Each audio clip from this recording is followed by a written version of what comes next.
BJP ಚಾಣಕ್ಯನ ಪ್ರಚಾರ ಈಗ ತೇರದಾಳದಲ್ಲಿ ಕಾರ್ಯಕ್ರಮದಲ್ಲಿ ಮಾತನಾಡ್ತಾ ಇರುವಂತಹ ನೇರ ಪ್ರಸಾರದ ದೃಶ್ಯ मेरे साथ हाथ उठाइए,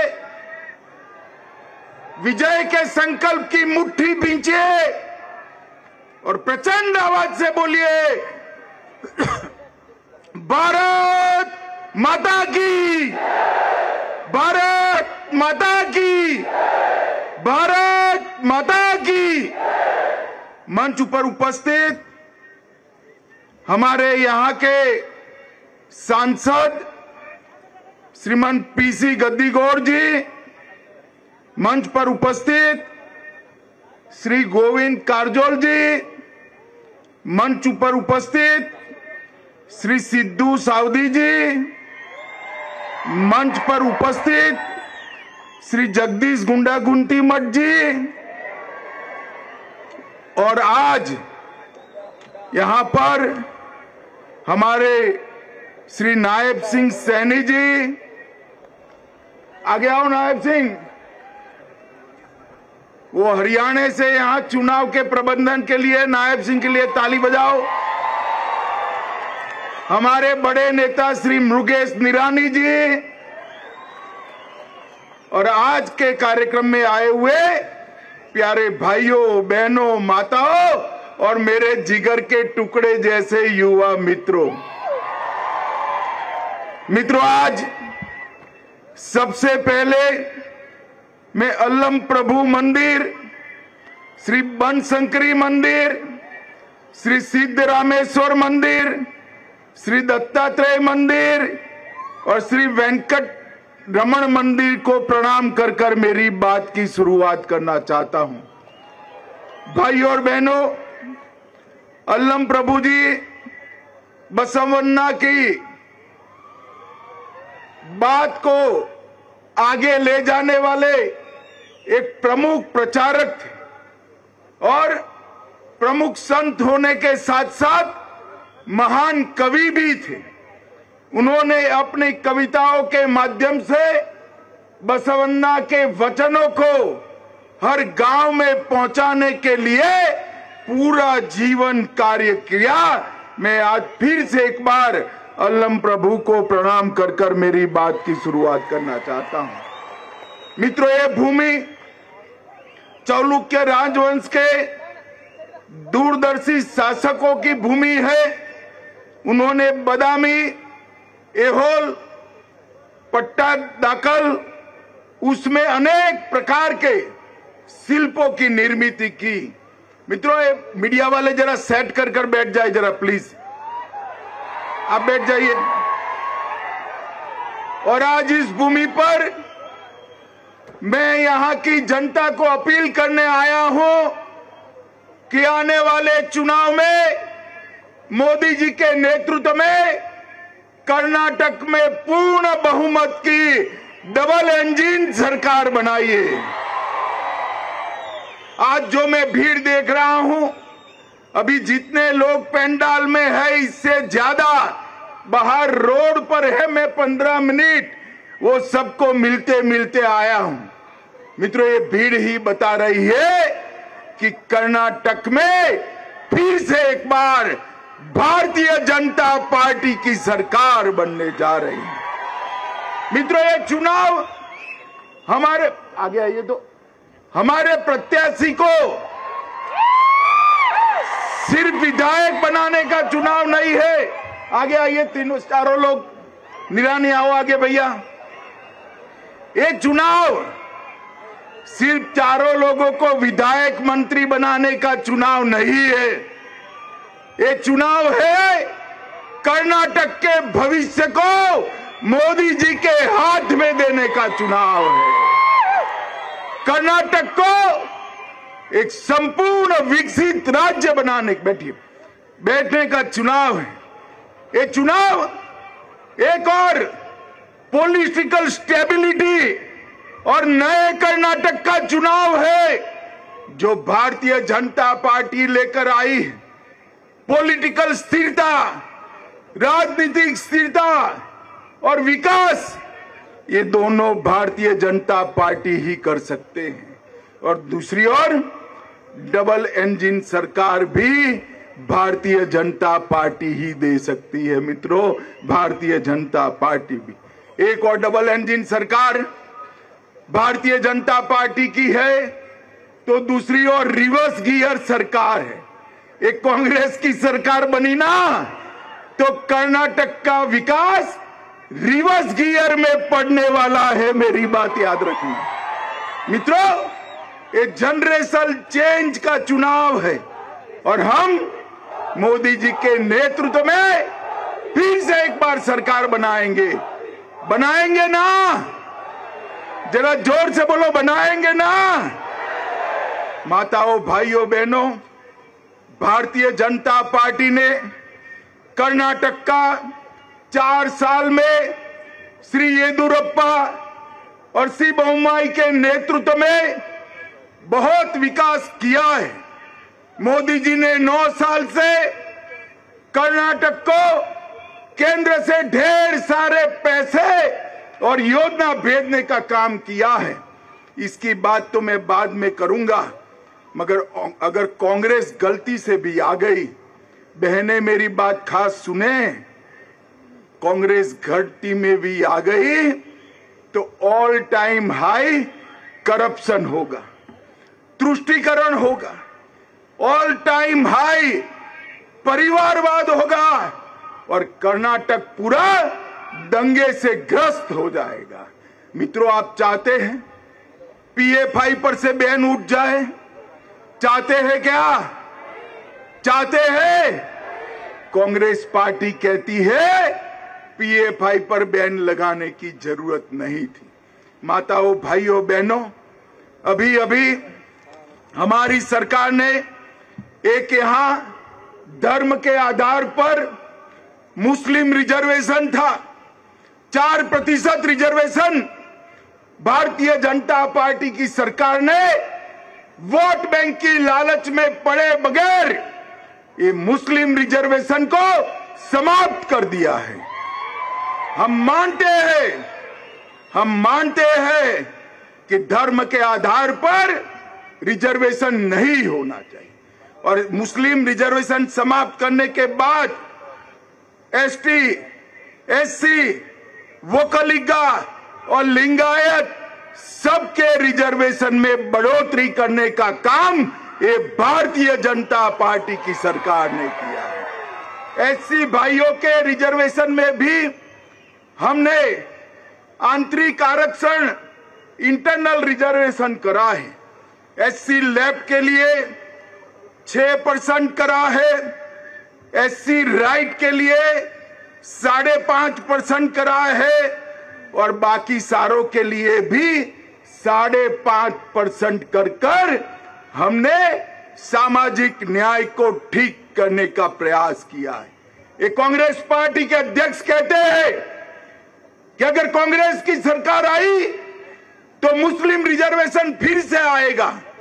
मैं पूछना चाहता हूं कांग्रेस पार्टी के अध्यक्ष महोदय कि आप 4% मुसलमान रिजर्वेशन वापिस लाओगे तो किसका कम करोगे?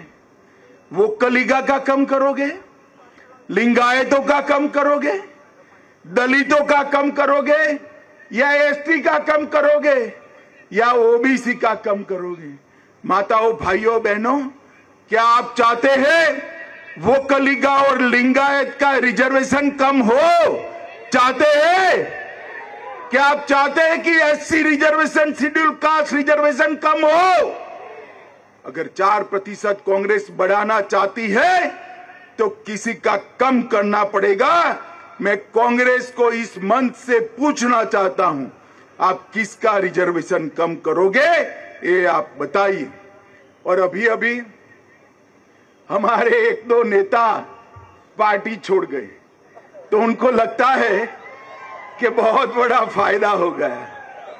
मैं कांग्रेस पार्टी को कहना चाहता हूं कि आपको कोई फायदा नहीं होने वाला है, क्योंकि आपने तो हमेशा लिंगायत समाज का अपमान ही किया है। इतने लंबे शासन में 2 ही लिंगायत मुख्यमंत्री दिए, श्री निजलिंगप्पा और वीरेंद्र पाटिल, और दोनों को अपमान कराकर बाहर निकाल दिया है। और आप भारतीय जनता पार्टी से आए हुए नेताओं के आधार पर चुनाव लड़ते हो, यही बताता है कि आपके यहां बैंकरप्सी आ गई है, बैंकरप्सी आ गई है। माताओं, भाइयों, बहनों, भारतीय जनता पार्टी ने जब येदियुरप्पा जी को मुख्यमंत्री बनाया, तब जेडीएस का उपयोग कर येदियुरप्पा को हटाने वाली यही कांग्रेस पार्टी थी।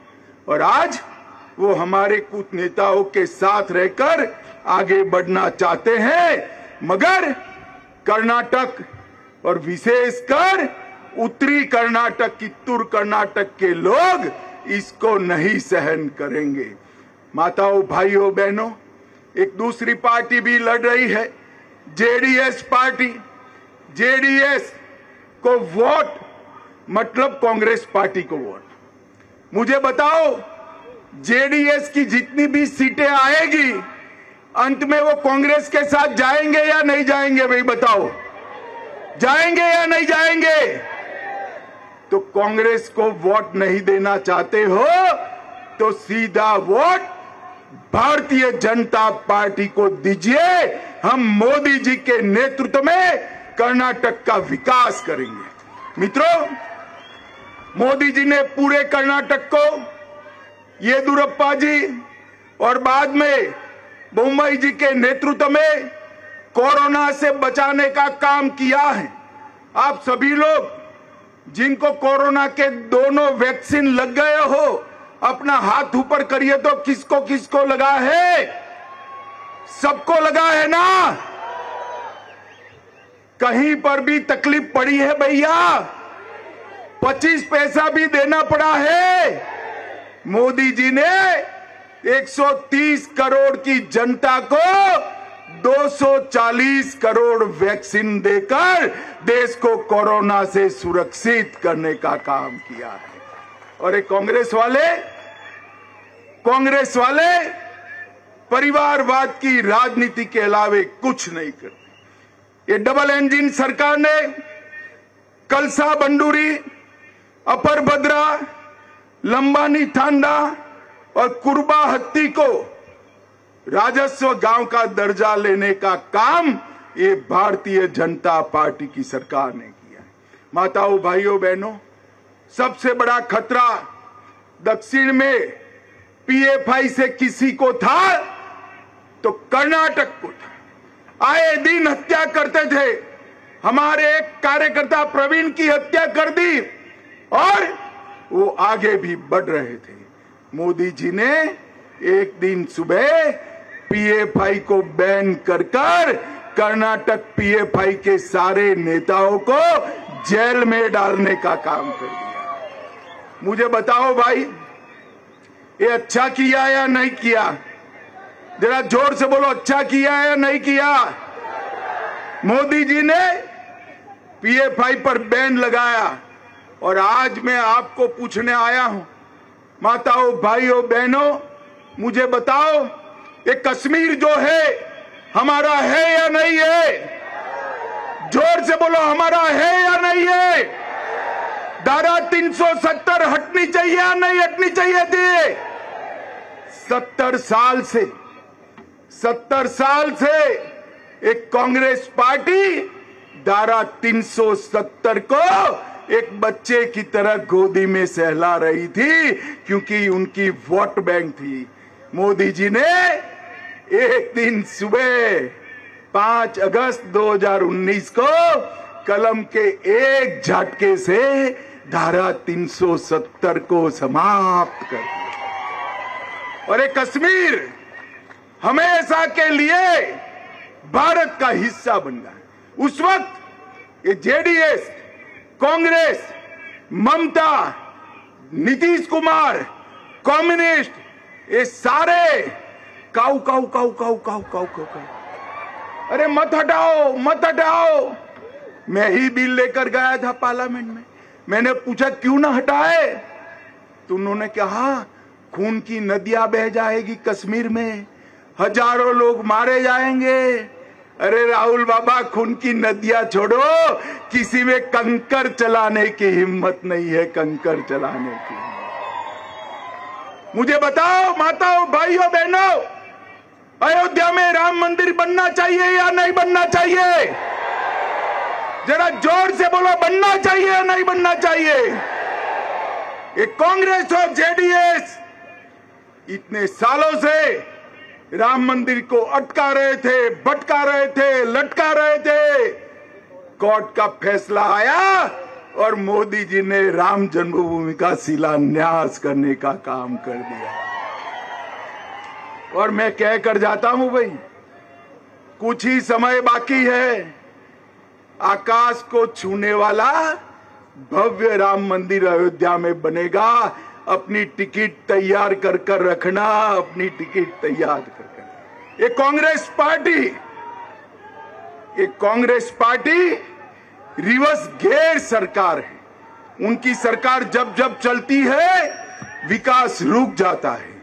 मित्रों, उत्तरी कर्नाटक में मैं आया हूं तब कहना चाहता हूं, महादाई को कांग्रेस का यूपीए में शासन था, यहां पर भी शासन था और गोवा में भी शासन था, मगर महादाई का मुद्दा हल नहीं होता था।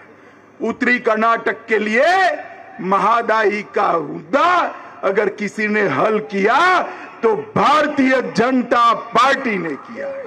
इसके साथ साथ ऊपरी भद्रा परियोजना 5300 करोड़, अपर कृष्णा 5000 करोड़, कलसा बंडूरी 1000 करोड़, ये सारा काम एक 4 साल में भारतीय जनता पार्टी की सरकार ने किया है।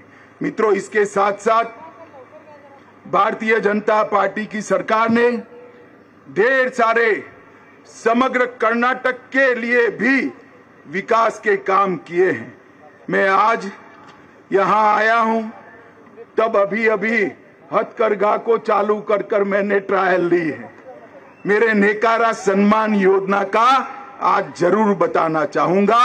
1.5 लाख से अधिक बुनकरों को वित्तीय सहायता को 2000 से बढ़ाकर 5000 किया और 2 लाख रुपए का ऋण ब्याज के बगैर देने का काम ये भारतीय जनता पार्टी की सरकार ने किया। भाजपा की कर्नाटक सरकार ने, मुंबई सरकार ने कर्नाटक नेकारा सामुदायिक विकास निगम की स्थापना की और 11 लाख बच्चों को 725 करोड़ रुपए की छात्रवृत्ति देने का काम भी भारतीय जनता पार्टी ने किया। बागलकोट में मॉडल विश्वविद्यालय बनाया, बागलकोट में जिला अस्पताल को अपग्रेड किया, हम्पी, बदामी, एहोल, पटदकल, विजयपुरा ये पूरा पर्यटन सर्किल बनाया। बादामी की गुफाओं के पास विकास कर कर टूरिज्म को बढ़ाया और इसके साथ साथ केरूर लिफ्ट सिंचाई परियोजना 550 करोड़ की हम लेकर आए। चन्नपुष्पेंद्र लिफ्ट इरिगेशन योजना 520 करोड़ की, सत्तीगेरी सिंचाई परियोजना 546 करोड़ की, शिवगांव का टेक्सटाइल पार्क 10,000 लोगों को नौकरी देगा और गन्ना का रेट एफआरपी कांग्रेस 2100 रुपया छोड़कर गई थी, इसको 3150 रुपया करने का काम आप भारतीय जनता पार्टी की सरकार ने किया है। मित्रों, इसके साथ साथ हमने ढेर सारे गरीब कल्याण के काम भी किए हैं। कर्नाटक में 4 लाख गरीबों को घर देने का काम नरेंद्र मोदी जी ने किया। 43 लाख परिवारों को शुद्ध पीने का पानी पहुंचाया, 48 लाख शौचालय बनाए, 4 करोड़ लाभार्थी को प्रति व्यक्ति प्रति माह 5 किलो चावल और रागी देने का काम ये भारतीय जनता पार्टी की सरकार ने फ्री ऑफ कॉस्ट देने का काम किया।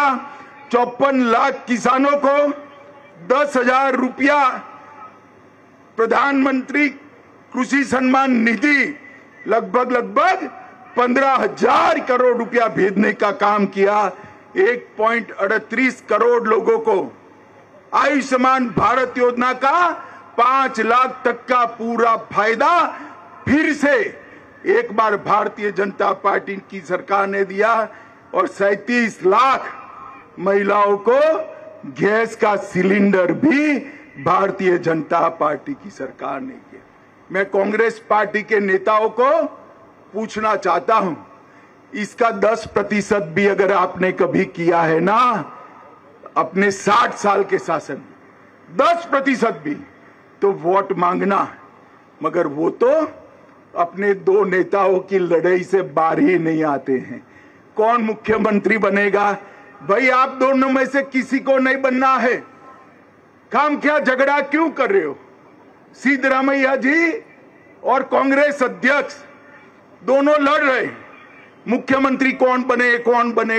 अरे आपका नंबर ही नहीं है, इस बार भारतीय जनता पार्टी का मुख्यमंत्री बनने वाला है। काहे को झगड़ा कर रहे हो भाई? मोदी जी के नेतृत्व में एक डबल इंजन सरकार बनाइए जो यहां से होकर पूरे दक्षिण में भारतीय जनता पार्टी का रास्ता खोले और कर्नाटक को दक्षिण का सबसे विकसित राज्य बनाए। मुझे बताओ माताओं, भाइयों, बहनों, आप हमारी भारतीय जनता पार्टी की डबल इंजन सरकार बनाएंगे? जोर से बोलो, बनाएंगे? कांग्रेस को पीएफआई का समर्थन करने पर मजबूत जवाब देंगे? मोदी जी का हाथ मजबूत करोगे? कमल के निशान पर बटन दबाओगे? भाजपा को पूर्ण बहुमत दोगे? 2024 में फिर से एक बार मोदी जी को प्रधानमंत्री बनाओगे? तो मेरे साथ दोनों हाथ उठाइए, उठाइए दोनों हाथ। उस और भी भाई पेड़ के नीचे खड़े सारे हाथ उठाए। विजय के संकल्प का मुट्ठी बींचिए और प्रचंड आवाज से बोलिए, भारत माता की, भारत माता की, भारत माता की, वंदे वंदे वंदे।